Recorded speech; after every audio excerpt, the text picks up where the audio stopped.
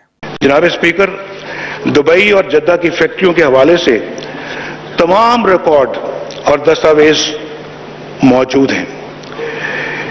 حضور، یہ ہیں وہ ذرائع اور وسائل جن سے لندن کے فلیٹس خریدے گئے۔ جناب اسپیکر،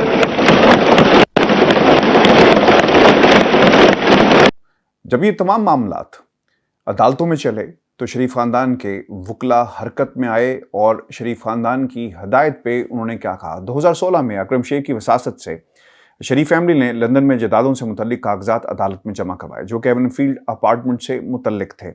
پہلی لینڈ رجسٹری 17 ایون فیلڈ کی تھی، دوسری لینڈ رجسٹری 16 اور 16A ایون فیلڈ سے متعلق تھی، اور تیسری land registry 17AB even field کی تھی۔ ویورز، آپ کو یہ بتا دیں کہ دستاویز میں نیسکول اور نیلسن کو مالک ظاہر کیا گیا۔ کاغذات نواز شریف کے کہنے پر جمع کروائے گئے اور ان جائیدادوں کی قیمت 1.905 ملین پاؤنڈ ظاہر کی گئی، اور یہ سب کچھ کسی اور نے نہیں بلکہ عدالت میں شریف خاندان نے یہ تمام دستاویزات خود جمع کروائی۔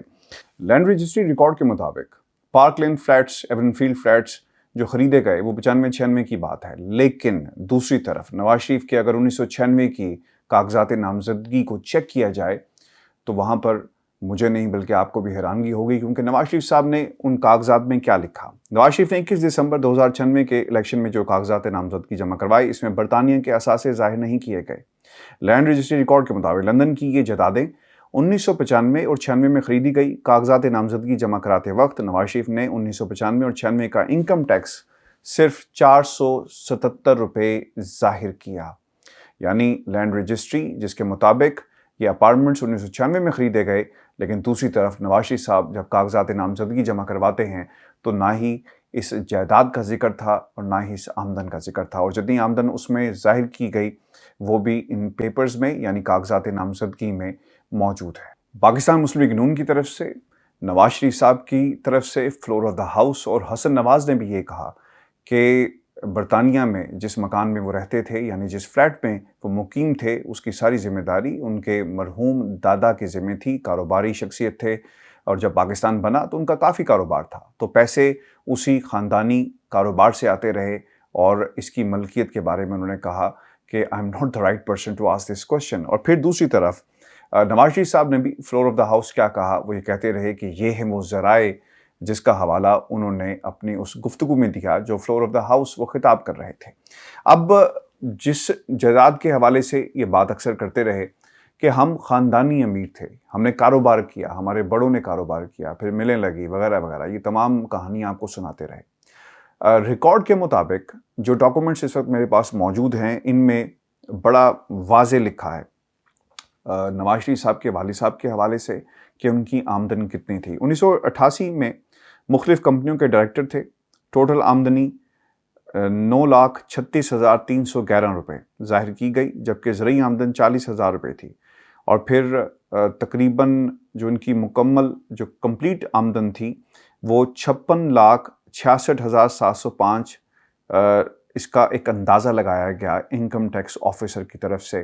لیکن حیرانگی کی بات یہ ہے کہ جو انکم ٹیکس آفیسر نے کہا، انہوں نے اسے چیلنج کیا مختلف پلیٹ فارمز کے اوپر، یعنی کمشنر آف اپیل کے پاس گئے، پھر جو دوسرا ٹریبونل ہے وہاں پہ بھی اسے چیلنج کیا گیا کہ جناب اتنی آمدن نہیں ہے، آمدن کم ہے، اور انکم ٹیکس آفیسر نے جس آمدن کا اندازہ لگایا ہے اسے کم کیا جائے۔ اور پھر یہ لاہور ہائی کورٹ چلے گئے اور انکم ٹیکس ریفرنس میں وہاں پر کیا ہوا کہ ان کی بات کو مان لیا گیا، اور محمد شریف مرحوم کی جو آمدن تھی وہ لاہور ہائی کورٹ کے اس فیصلے کے تناظر میں 9,36,311 ہی ڈکلیئر کی گئی۔ لیکن کس کو معلوم تھا ویورز کہ آنے والے دنوں میں جب کوئی پاناما کا ہنگامہ ہوگا اور پیسوں کا تقاضا کیا جائے گا منی ٹریل کے حوالے سے، تو پھر ان کے ماضی کے بیانات اور ماضی کے کاغذات ان کا ساتھ نہیں دیں گے۔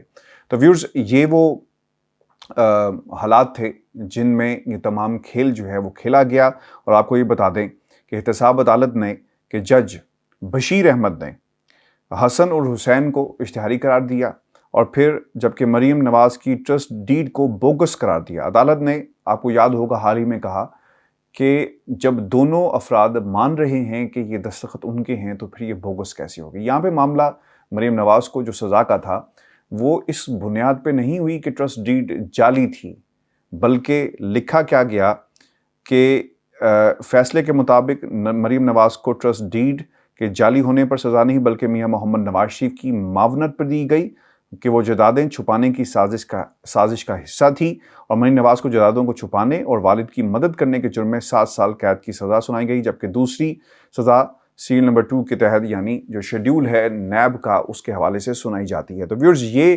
حقائق اس وقت آنے آپ کے لیے بہت ہی ضروری تھے تاکہ میموریز کو فریش کیا جا سکے اور جو ڈاکومنٹس میرے پاس موجود تھے میں آپ کے سامنے رکھ سکوں کہ کس طرح پاکستان میں جو بار بار کہا جاتا رہا کہ رسیدیں یہاں پہ رکھی جائیں تو اس کے بعد یہ کیس شاید ڈراپ ہو جائے، لیکن نواز شریف صاحب بھی ملک سے بھاگ گئے اور پھر عدالت نے اپنے فیصلے میں کہا کہ انہیں سرنڈر کرنا ہوگا. اور پھر آپ کو یاد ہوگا کہ کس طرح جب اپیل لے کر گئے تو اس وقت بھی عدالت کے ریمارکس کیا تھے. جب کوئی شخص اپنے آپ کو سرنڈر نہیں کرے گا تو اس کی اپیل نہیں سنی جا سکتی. لیکن میرا بھی اس پہ بھی اختلاف ہے کہ ایک شخص جب بھاگ جائے تو پھر اسے اس اپیل کا حق کبھی بھی نہیں ہونا چاہیے. یہ کسی طرح ممکن ہوگا، جو قانونی ماہر ہیں ان سے بھی میری بات ہوئی کہ ایک شخص 10 سال بعد آ کر کہے کہ جناب میری اپیل کو لگا دیا جائے تو پھر اس کی حیثیت کیا ہوگی. اس پر قانون کیا کہتا ہے اس پر انشاءاللہ میں اگلی ویڈیو میں ضرور بات کروں گا. لیکن ویورز اس کے حوالے سے اپنے کمنٹس ضرور بھیجیے گا، چینل کو سبسکرائب ضرور کیجیے گا. اجازت دیجیے، اللہ نے کے بعد.